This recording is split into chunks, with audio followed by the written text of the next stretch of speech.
All right, ladies and gentlemen, VMFM 91.7 would like to welcome Brad Lehner to the show. Medicine, solo work, dangerousminds.com, musician, philosopher, writer. Anything else? .net, actually. Thanks. Hi. Dangerousminds.net. Sorry about that. that. Well, hello. How are we doing today? Pretty good. We'll get to everything that you're doing now later. I like starting with the beginning with my guests on the show, and I'd like to start. When you were a kid. Right. So the Beatles had a major impact on you, obviously. Where did you go after the Beatles?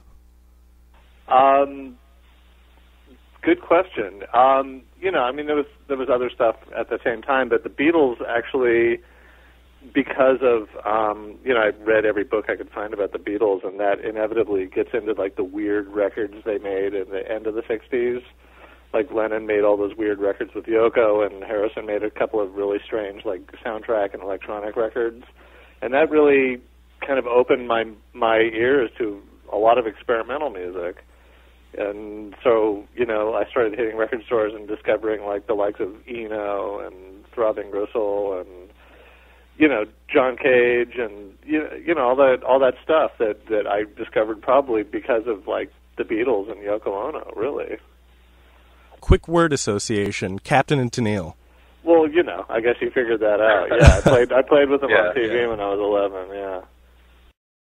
But I was at that time when I was like 11 in that clip. I was like listening to Devo and punk rock and stuff that was happening in 1979 when that happened. But I was stoked to do it. Come on, what kid in the 70s wouldn't want to be on TV? Rocking out, even though it was totally nerdy. One of the trademarks of Medicine, obviously, was your tone. When did you really discover that you could do that with your guitar?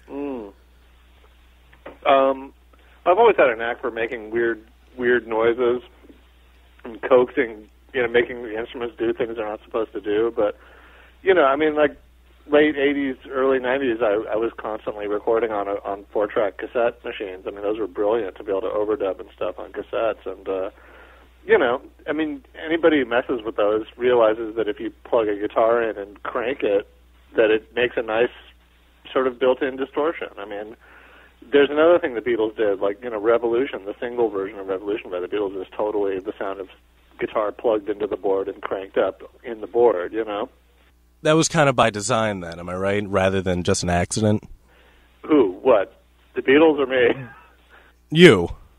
Well, no. I just think, I just like distorted, noisy sounds. So, I think a lot of my best ideas have been accidents, really. So, who knows if it was intentional or if it's just something, it was a happy accident. I don't know.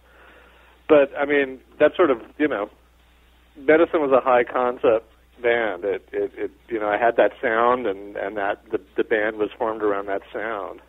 Now, if you didn't have that particular sound, do you think you would have been grouped in with the shoegaze movement, or would you have been something completely different, or you don't like being grouped into a particular genre, but... Right, but we were definitely influenced by like Jesus and Mary Chain and My Bloody Valentine, So, the songs were sort of, like at least on the first album, were sort of in that style, in that Creation Records style. And, that's probably why we ended up, that album came out on Creation, because it sort of slotted in pretty comfortably, Did Rick Rubin find you, or how did that go down? No, it wasn't really Rick Rubin directly. It was his label, obviously, but it was the A&R person that signed us was named Mark Geiger, who was one of the guys who started Lollapalooza, and he's currently now like Lady Gaga's booking agent. He's like mega booking agent. But he did a stint as an A&R guy that, Rick Rubin brought him in, to be like the hip indie guy in the early 90s. And then he signed us, which is hilarious because, right. Because we were completely messed up and not terribly commercial. Well, do you think he was going for like kind of a psycho dance thing? Because you had the the beats and the rhythm to be Right. like kind of a club thing, but then you had that whole overtones of noise. Right. I mean, and they encouraged, you know, they kind of knew what they were getting into. I mean, the early '90s were sort of this magical time where it was almost, you know, major labels were really willing to throw money at some pretty experimental stuff, you know. So, I mean, they were annoyed at how over the top I made the records, but they also kind of dug it as well. Whenever I train someone new at the radio station, whenever a new jock comes on the air, I'm telling them how to put stuff into, you know, to line it up and get ready for the next song. First song I always play is "She Knows Everything," and the first thing they ask is, "Are all the songs like this?" I'm like, no. Right. Yeah. No. Well, that's a cool one to mention. I love that one. A lot of the sounds on that were recorded at were home recordings, like from the demos I made of that song, and I loved the sound so much I didn't want to even try to reproduce them. So I ended up taking my like, you know, crappy 8-track reel to reel into the studio and putting all that stuff on the you know, before we overdubbed drums and stuff. So a lot of those sounds are just straight from my living room that made the record. I'm really happy about that. Speaking of some of your songs, I do have one question. What does Aruca mean? Aruca is sort of a fake Spanish word. Like the word ruca, if you take the A off, is means girlfriend, basically. You know, ruca is your girlfriend. So like, we just added A to, you know, the A at the beginning because it just seemed, I don't know, for some reason that just seemed like a cooler title. Just so kind of weird.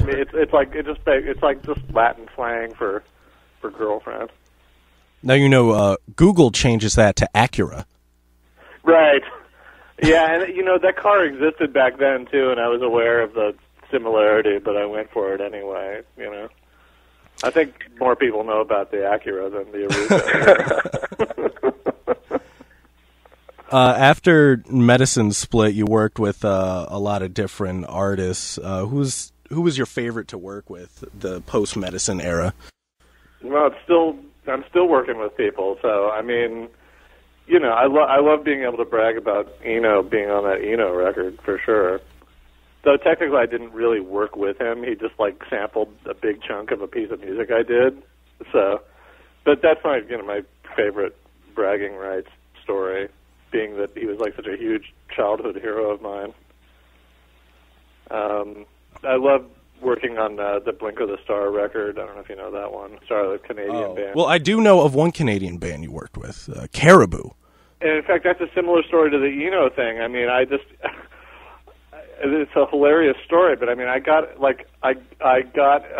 an early listen to the Milk of Human Kindness LP, and all of a sudden I heard my guitar flying out of the I was going to ask you about that at Barn Owl. Right. And so I tracked Dan Snaith down and I said, hey, I'm really flattered because I really like you guys. You know, why don't you just say that I played that so Rick Rubin doesn't come after you? Because I don't own that recording. I mean, you know. That was just a straight sample? It's straight up they took it straight off the record. Pretty bold, you know. Yeah, I know. Jeez. I heard that the first time and I thought, that can't be it. And then I played them like back to back and I was like, son of a bitch. That's exactly it. And I mean, yeah. So I mean, I was totally flattered, and I ended up doing some shows with them after that, and like I said, I was completely flattered. But I suggested they credit me as playing guitar on it, so so they didn't have to clear the sample. So did you do anything for Andorra or the newest one, or was that just it? No, he's totally self-contained. I've only just met up with him when he's passed through Los Angeles.